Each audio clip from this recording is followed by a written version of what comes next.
কথায় বলে না যে মানুষ পারে না এমন কোনো জিনিস নাই, চেষ্টা করলে আসলে সবই সম্ভব। আমি আগে অনেকবার ট্রাই করছি এই তেলেপিঠাটা বানানোর জন্য, কখনোই আমার পারফেক্ট তেলেপিঠাটা হতো না। আমি অনেক ইউটিউব দেখছি, অনেকের রেসিপি ফলো করছি, বাট আই ডোন্ট নো কী জন্য সেটা হইতো না, বলতে পারবো না। বাট ইনশাল্লাহ এবার অনেক চেষ্টার পরে আলহামদুলিল্লাহ আমার পিঠাটা পারফেক্ট হয়েছে। সো আপনারাও যদি চান রেসিপিটা আমি কিভাবে বানিয়েছি নেক্সট ভিডিওতে অবশ্যই আমি বলে দিব। যদি আপনারা চান তাহলে কমেন্ট বক্সে জানায়েন।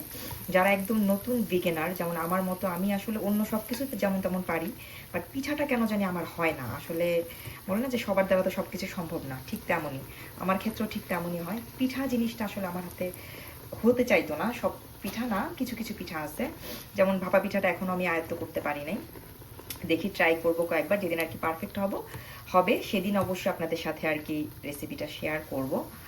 তো যদি কারো রেসিপি লাগে অবশ্যই আমাকে কমেন্ট বক্সে জানাবেন। সবাই ভালো থাকবেন, সুস্থ থাকবেন। Thank you for watching my video.